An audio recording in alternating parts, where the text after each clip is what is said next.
Les risques d'une mammographie sont-ils plus importants que leurs bienfaits? Toutes les femmes peuvent avoir des petites tumeurs au sein, qui disparaissent d'elles-mêmes. Le fait de les détecter au cours d'une mammographie peut déclencher tout un processus, qui n'est pas forcément nécessaire. Depuis plusieurs décennies, de nombreuses campagnes provenant de divers organismes de santé incitent les femmes à faire régulièrement des mammographies, dans le but de prévenir l'apparition du cancer du sein. Bien que cet examen ait permis de détecter à temps de nombreux cas de cette pathologie, il a également causé chez certaines femmes des effets négatifs qui font actuellement l'objet d'études scientifiques. Ce sujet est débattu depuis quelques années et génère toujours des polémiques au sein de la communauté médicale, mais également au cœur des rédactions des médias, et chez les personnes qui s'intéressent de près à ce sujet. La thématique est tellement complexe et sensible, que nous avons souhaité en parler ici avec vous, afin de vous expliquer les tenants et les aboutissants de ce geste si important dans la vie des femmes. Les risques potentiels d'une mammographie. Grâce à diverses études scientifiques, réalisées dans plusieurs pays à travers le monde, il a été démontré qu'il peut être inutile, voire dangereux, de se soumettre à des tests de détection précoce du cancer du sein. Cela ne veut pas dire que cet examen ne soit pas utile pour détecter cette maladie. Le problème réside plutôt dans le fait que les autorités de santé du monde entier ont réalisé des centaines de campagnes pour que les femmes passent des mammographies, dans le but de détecter à temps l'apparition de ce type de cancer, sans toutefois les informer des risques que peuvent comporter ces tests périodiques. Dans ce sens, et la Cochrane Collaboration, une entité regroupant plus de 31 000 médecins et scientifiques de 120 pays différents, a alerté à de nombreuses reprises sur les risques liés aux mammographies.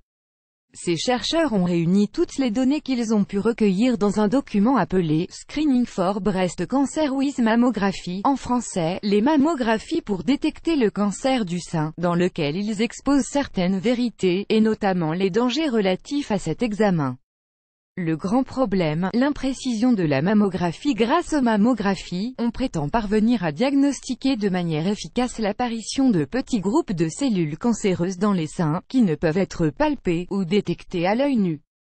Le grand inconvénient de cette technique d'imagerie et d'analyse médicale est qu'elle ne permet pas de différencier les cellules cancéreuses dangereuses, qui peuvent se transformer en cancer du sein, de celles qui sont inoffensives. Pourtant, nous disposons toutes dans une certaine mesure de cellules cancéreuses dans cette partie de notre corps, qui ne peuvent être détectées qu'à travers une mammographie. Dans la plupart des cas, ces cellules disparaissent spontanément, sans que nous sachions qu'elles ont été présentes dans notre organisme. Dans le cas particulier des femmes, il a été démontré qu'il est parfaitement normal, qu'à un moment donné, elles développent des cellules qui sont connues sous le nom de carcinome du sein in situ, ou pseudo-cancer, dont l'élimination se fait à travers un processus naturel, sans que cela ne cause de douleur ou ne provoque de danger. Ces carcinomes se développent très lentement dans l'organisme, et ne deviennent jamais des métastases, ces cellules qui provoquent le cancer.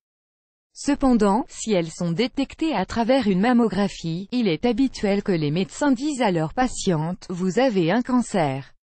Un diagnostic faussement positif. On estime que plus de la moitié des cancers diagnostiqués à travers une mammographie sont surévalués, ou faussement positifs, c'est-à-dire qu'ils sont signalés comme dangereux, alors qu'il n'y a pas eu de modification dans la vie de la personne, et que sa santé ne s'est absolument pas dégradée. Cet examen ne nous permet pas de savoir avec précision quelle sera l'évolution des cellules. La plupart du temps, les médecins prennent donc la décision de les traiter, pour prévenir tout développement de la maladie. Une fois que le test de dépistage de la maladie a donné des résultats positifs, le plus probable est que l'équipe médicale ordonne une extraction chirurgicale de la tumeur, suivie de radiothérapie, de chimiothérapie, et de tous les moyens pour l'éliminer, que ce soit nécessaire ou non. Pour des raisons évidentes, cet engrenage peut avoir des conséquences importantes, car ce processus de traitement médical peut avoir des effets secondaires importants.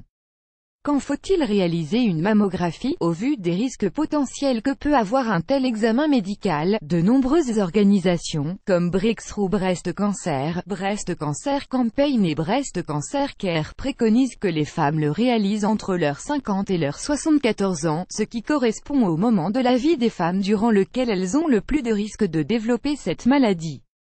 Cependant, sans mettre de côté les résultats des études dont nous venons de vous parler, il faut que toutes les femmes puissent avoir accès à des informations claires et équilibrées sur le cancer du sein et la mammographie, de manière à pouvoir choisir en conscience si elles veulent se soumettre à un dépistage précoce ou non. Ajoutons à cela qu'il est fortement déconseillé de réaliser un tel test avant la tranche d'âge mentionnée, sauf pour les femmes qui ont des antécédents génétiques. De nombreux scientifiques se penchent actuellement sur le développement d'autres méthodes de détection, dans le but d'optimiser leur performance et de réduire le nombre de femmes soumises à des traitements qui ne sont pas nécessaires. Il est également essentiel que les femmes connaissent les risques auxquels elles s'exposent en réalisant ces tests, tout en sachant qu'un diagnostic précoce pourrait leur sauver la vie.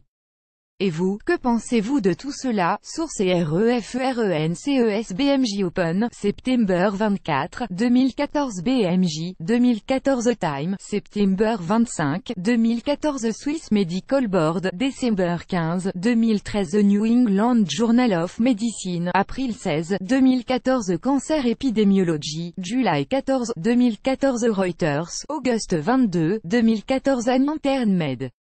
3 avril 2007 Cochrane Database of Systematic Reviews, October 7, 2009.